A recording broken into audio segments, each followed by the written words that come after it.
live with TK. Hey, TK. There was a slaughter on Sunday night, and I have to say, all of my reports about the Cowboys being a Super Bowl contender, I would just like to apologize, take accountability, and say, for the millionth straight year, the Cowboys are not a real team. They parade and try to pretend, and they are not. So I apologize for that take. So I will say this, Trysta.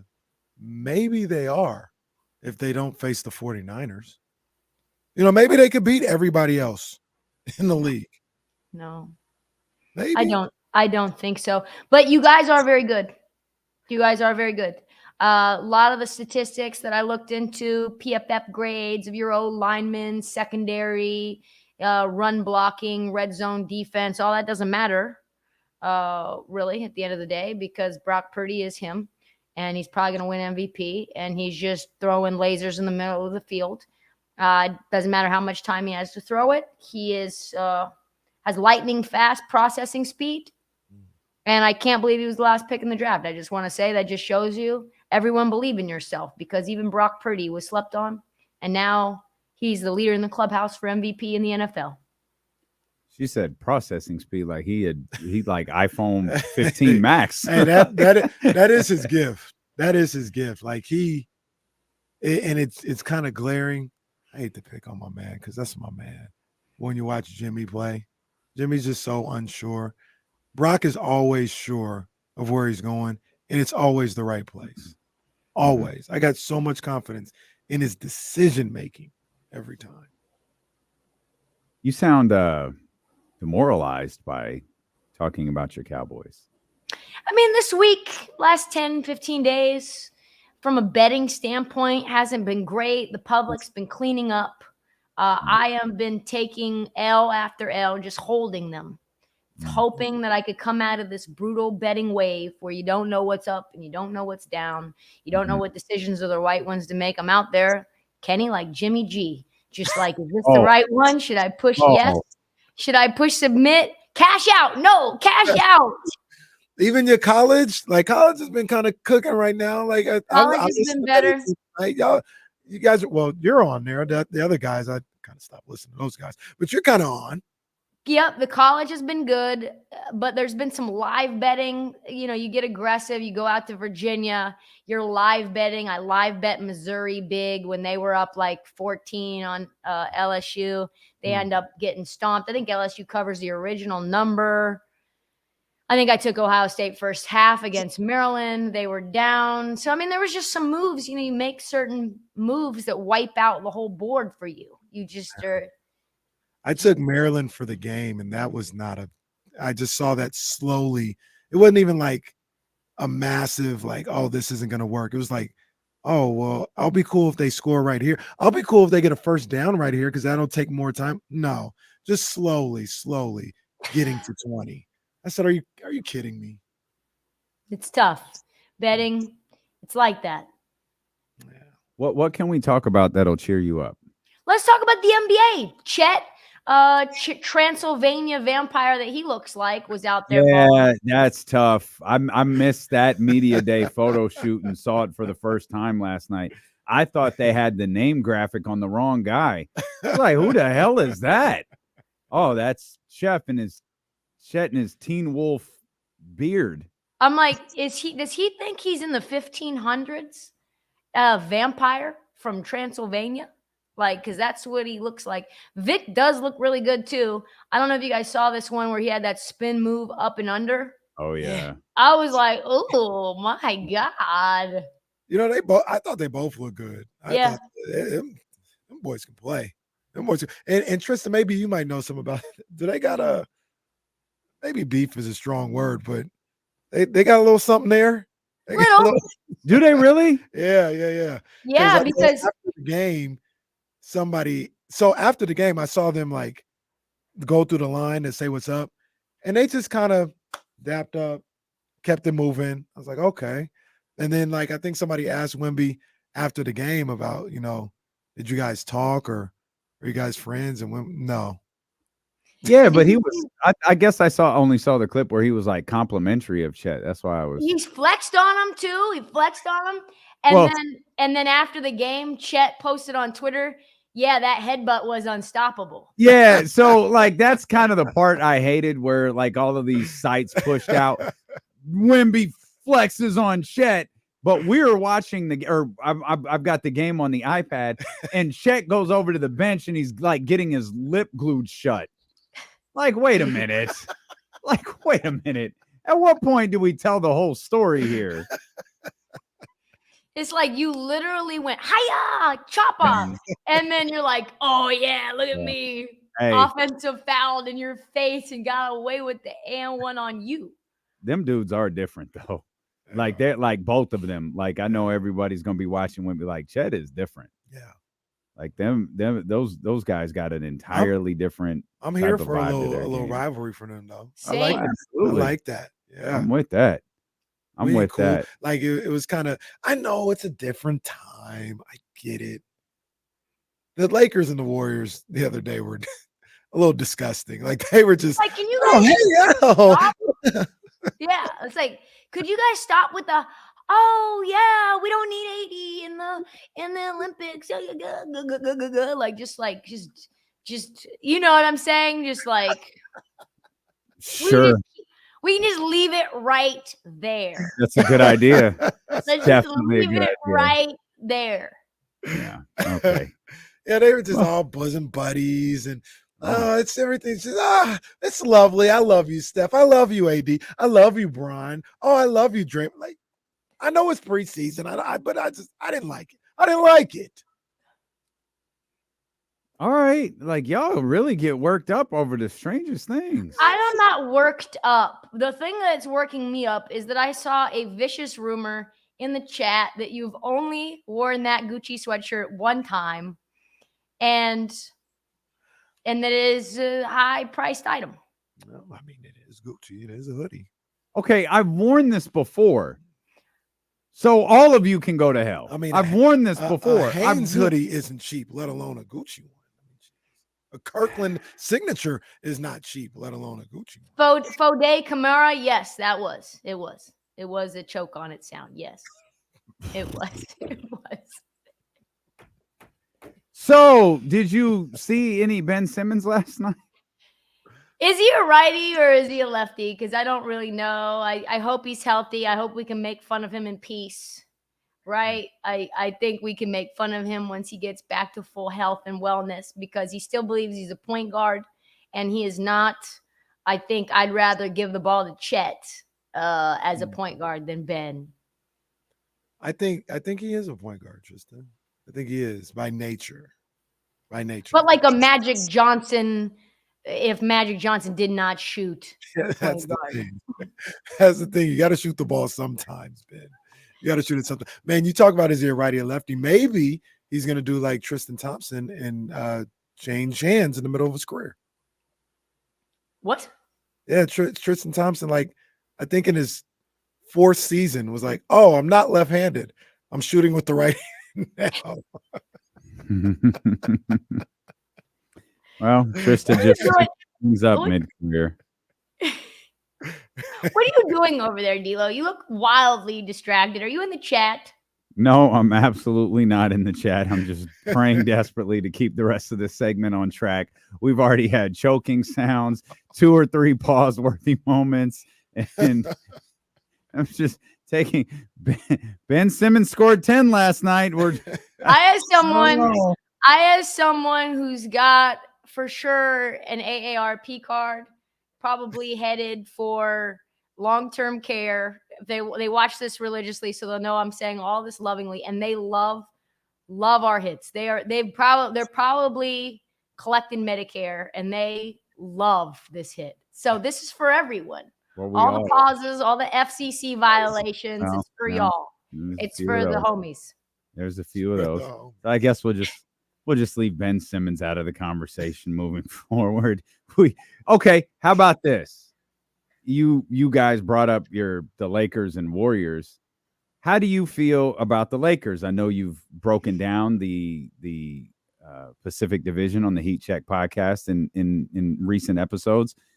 And it was actually listening to one of the episodes this morning. You were talking about the Lakers, and it's like, yo, this lineup, I watched them a little bit last night. This team might actually be really tough for Sacramento. They've got a lot of length, a lot of athleticism. And that's the most concerning part to me, is that length. They are their wingspan, super positive wingspan. I just think what they did with very little on the margins was massive, right? I have no idea what Cam Reddish is ever going to be, but I do know that he was considered to be that guy at Duke. He was considered to be the alpha over Zion, over RJ Barrett. I remember interviewing them both, all three of them, and RJ and Zion were like, no, you got to watch out for Cam. So I'm not sure if the opportunity's just been bad for him. He kind of has like a little bit of I don't know, maybe it's an attitude or like a headspace thing. I don't know, but he's very skilled. His body type, if he ends up being like someone who's, I guess, lives up to their potential, could be really valuable. So he's interesting. Jackson Hayes is interesting. You got Christian Wood for the vet minimum, which, he was an 18-10 guy last year. Again, another like clubhouse potential thing. I don't know what the deal is there, but bunch of teams. He's been going from team to team every year, but he does have the ability to get buckets, right? And I know Braun's going to keep him straight and in line. Rui's been hanging out with Braun all summer with Phil Handy, trying to learn how to play like LeBron since they have such similar body types. I think that's fascinating.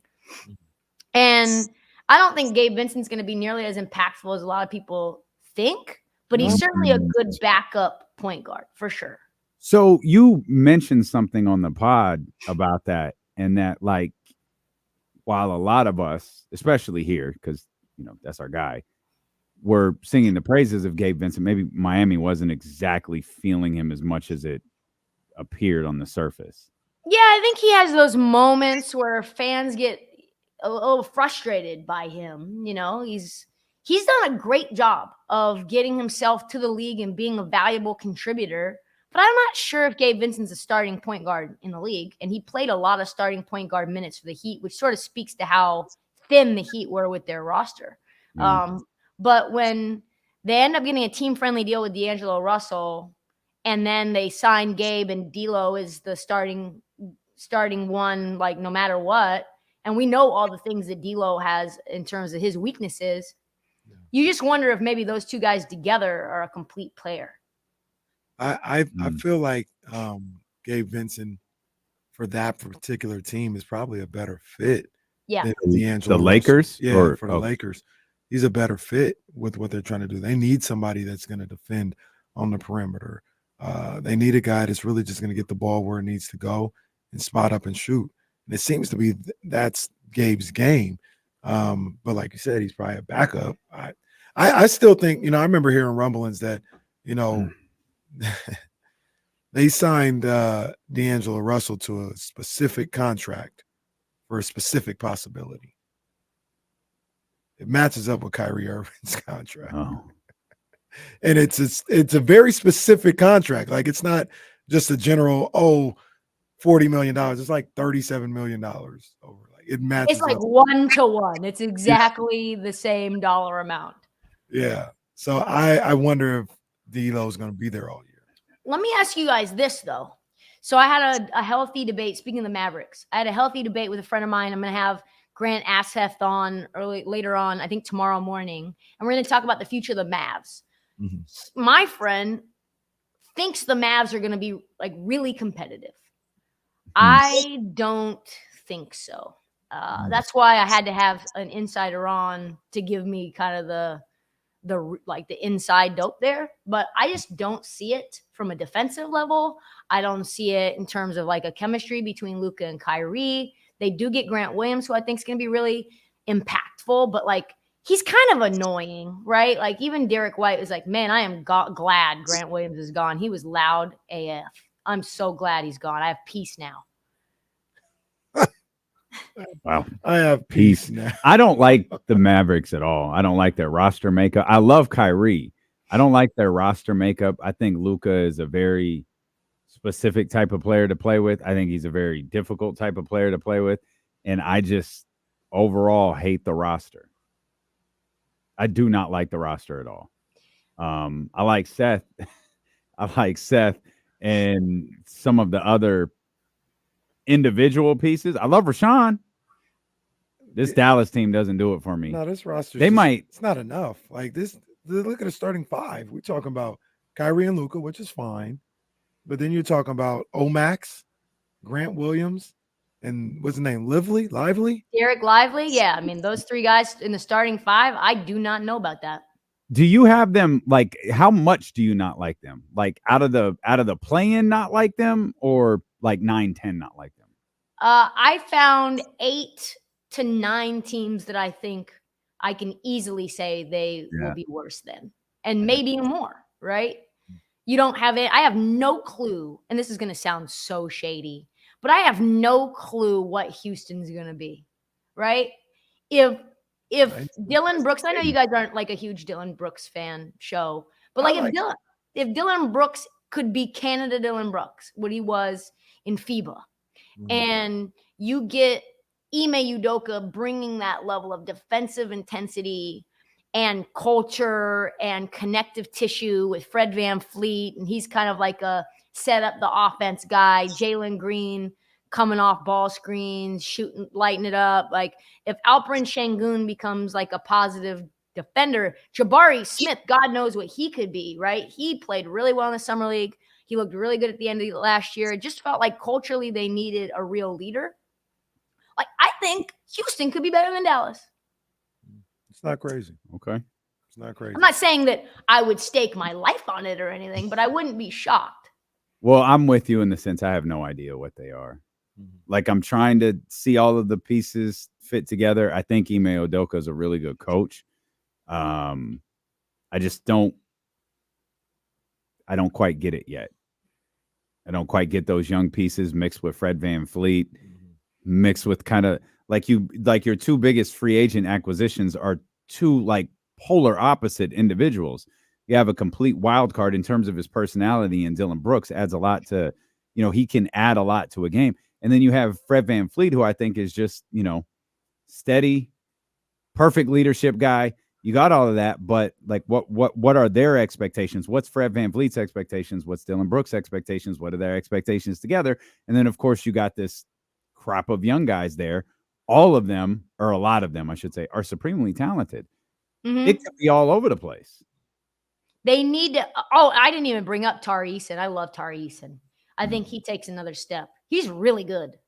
He's a good, fast, long, athletic, defensive-minded, can score. They have a lot of guys who, if they play together as a team, could be really, at least very fun. Yeah. No, I hear you. Now, this is a shoot. It's not a work. Okay. The Mavericks lost to Real Madrid today. They did. Now, Luka played 5 minutes. Kyrie didn't play at all, but still. The soccer team? The team that Luka used to play for. They got a basketball team too? Yeah. Oh, yeah. That's tough. Yeah, I don't know what your homeboy's talking about, man. I could see best case scenario, I could see Dallas being like a 6 seed. That's like if everything goes perfect. Wow. And that's just showing respect to Luka and Kyrie. Everybody's healthy. Everybody's hurt in the West. Like I'm talking about like best case scenario. In reality, they're probably a play-in team, and I could see them not making the play-in again. Yeah. Any situation in the world where Kyrie is the last man standing in Dallas and not Luka Doncic? Yeah. I'll just point out one thing because I feel like this is probably the most important thing to point out in this scenario. Kyrie's 31. Luka is not. You feel however you want to about Luka, and I think everybody does, like good or bad. Kyrie is 31 years old. So all of the basketball stuff aside, that's a different timeline that you're working with versus Luka Doncic, who's 25, maybe. Yeah. He's 25. He's young. Yeah. Young dude. So I think it will all come down to what Luka wants, but things really, we talked about this last year. Things really changed once they didn't extend or try to get a deal done with Jalen Brunson. That was it. That was to me the moment where it changed the dynamic and the upside and how far the Mavs could go, because Luka's clearly not a table setter. He's never going to be a table setter. And you needed somebody to back him up if he gets hurt. He already has a calf strain right now. It's just a tough situation with the Mavs, considering how far they went 2 years ago and how disappointing they were last year. So it's like a night and day difference. His injuries are always weird too. Yes. Strains, pulls, aggravations. Yeah. Like, I mean, I guess in one sense it's good, but in one sense it feels like they happen a lot. And it's like, I'm not suggesting all of that stuff is preventable, but I feel like a lot of it is preventable. Those types of injuries, I feel like, are more preventable than, non-contact ACL tears, Achilles things, obviously broken bone stuff like that. Well, yeah, I think what we're seeing, and I don't want to be Dr. Krick here, but I have a good friend who does like Dr. Krick. He's a big biomechanical expert and does a lot of training for athletes, right? So professional athletes. He worked with Keith Pine. Keith Pine's the one who brought Kawhi back from San Antonio when he was not wanting to deal with any of the Spurs medical staff, and he got him to a better place. And then Kawhi's team ended up firing him. He ended up getting Clayton Kershaw to the place where they ended up winning a World Series, and probably never going to happen again. These really good training guys, these good biomechanical guys, they kind of come and go because they're very expensive.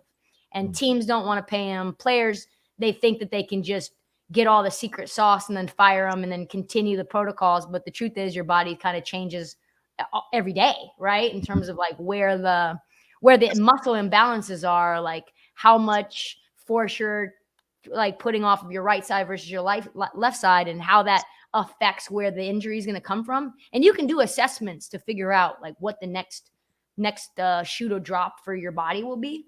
And yeah, what I've heard is a lot of the things that have happened to Luka have been preventable. A lot of the things that have happened, to others in the league, like Kawhi, have been preventable. Even the Lonzo Ball stuff, I heard, was a kind of a botched original surgery. And they went kind of one direction and then it didn't work. And then they've continued down that path with that medical staff. And now it's a situation where we're not even sure if we're going to see him again. So you don't hear those very often. Chicago Bulls released today, they really screwed up the Lonzo Ball surgery. More to come on this later. Yeah. You only get the press release on a successful surgery.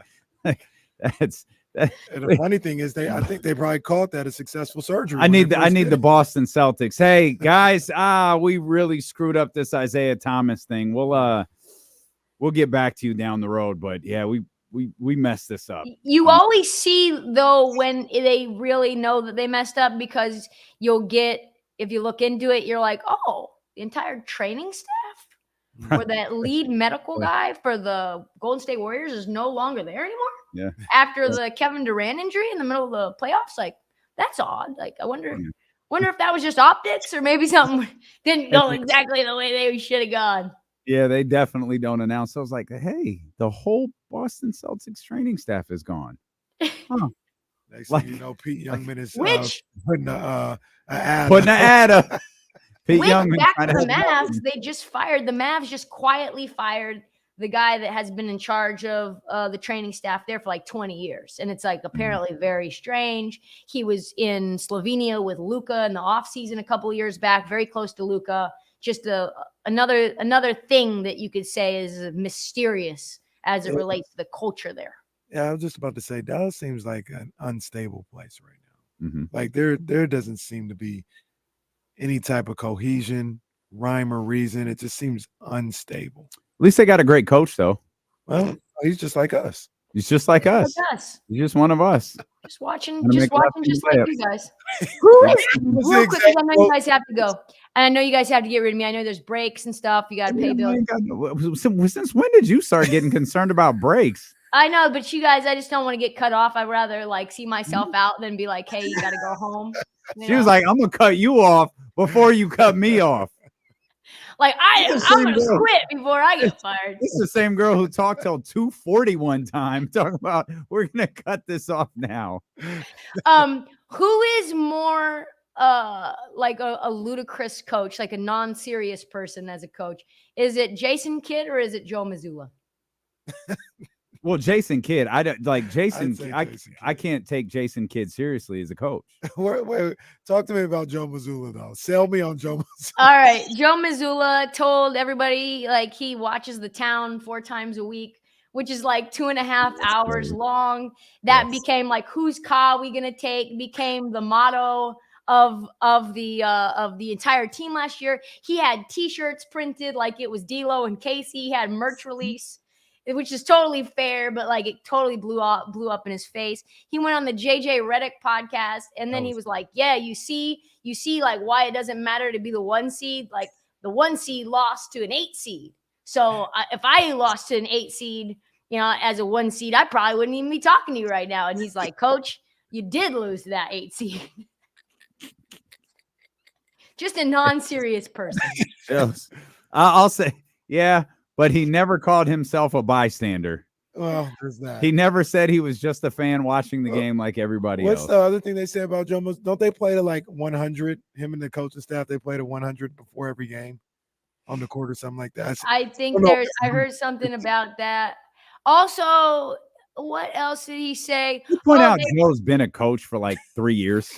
2 seconds. He came from like the Maine Red Claws. Like, because Will Hardy left, so he got bumped up. Yeah. Ime got fired. Another Celtics coach went to Duke, and all of a sudden, Joe Mazzulla is the head coach of the Boston Celtics. He's just another Celtics coach went to Duke. He's a real life version of Whitehead. On winning time. Oh yeah, exactly. He's a real life version. And they're like, what is this guy doing here? And then they ask him about like the royal family, and he's like, the only royal family I know is like Mary and Joseph, and he like made some Bible reference about like the only the only ones I acknowledge have like rosaries. I don't know what he's talking about ever. Damon Stoudemire, the next Pat Riley. Aaron Miles, the next Pat Riley. You mean Paul Westhead? Is that Westhead? What I said? Yeah, Westhead. Yeah. Well, I think I think Paul Westhead is a real version of Paul Westhead. True. It was a real Paul Westhead. No, he was, but I was saying his situation. Remember, he just started getting wild.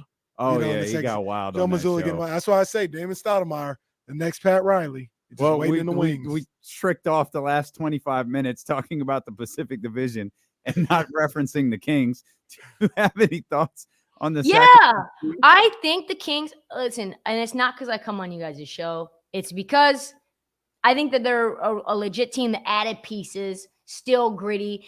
What we saw in Keegan Murray in the playoffs, if we get that version of Keegan Murray in the regular season, and I bet he's even better than he was then, consistently, and you've got that front court depth with JaVale McGee and Nerlens Noel, and you've got a lot of ambiguity in the rest of the West, don't you? You got AD and Braun, they're always missing time. You've got Grizz, they're messing around, Ja Morant suspension. You got Phoenix, they got 3 stars who consistently only play 50 games a year, even less. You got the Clippers, who are, like I said, the LA Chargers of basketball, where it's just a matter of time before either we'll call them like Keenan Allen, a.k.a. Kawhi Leonard, and Mike Williams, a.k.a. Paul George, goes down. You just don't know what week it's going to happen. It's probably week 4. Ty Lue way better than Brandon Staley.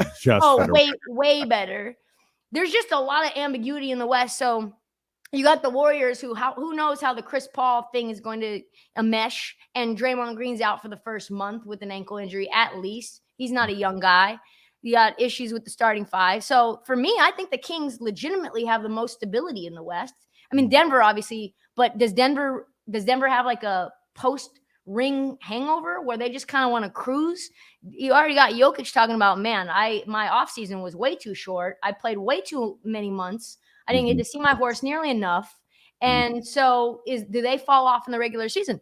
To me, I think the Kings, if you can find a bet for the Kings to be number 1 in the West, that's a bet to take. Are you in? Okay, I don't want to deviate, like, because you glossed over them. In or out on Phoenix? I am. We'll wait and see. So your It's toes in the water. It's a health thing. I hope they're Yeah. good. I really hope they're good. They can fill it up, boy. And we know that with Bradley Beal, he's not a fourth quarter guy at all. At all. He's never been successful being the go-to closeout clutch gene, even in January, even on Tuesday against the Rockets. Like Bradley Beal, no way, no how. But you know that Devin Booker is a killer. And you know that KD is a killer. So as long as those two are playing and Bradley Beal's at least serviceable, I like Utah Watanabe. I like Terrence Ross, friend of show. I like a bunch of the depth that they have. You end up getting Eric Gordon, who I think will be able to be like a 3-and-D dude. There's a lot of depth on that team, a lot of athleticism, youth on that team. I just need to see if all those stars play, full seasons. All I got was the Kings are 1 in the West. That's what I got. Number 1 in the West, Sacramento Kings. Let's get it. Let's get it. Appreciate you, TK. You can get a full preview, by the way, of the Pacific Division. Not as good as the one we just did, but you can get a full preview over on the Heat Check Pod. I don't think there were any pause moments in the whole podcast. We had like 4 in the first 7 minutes of our conversation. What can I say? You guys just bring it out of me, Well, on that note, I guess we'll let you go do your other show. Nothing makes me happier than making Damian uncomfortable. It really is just a very fun hobby of mine. You're great at it. He's sheltered, very clearly sheltered. He just needs to have, doesn't know really what to do, gets red, just wants to go to break. Jesse, it's time to go to break.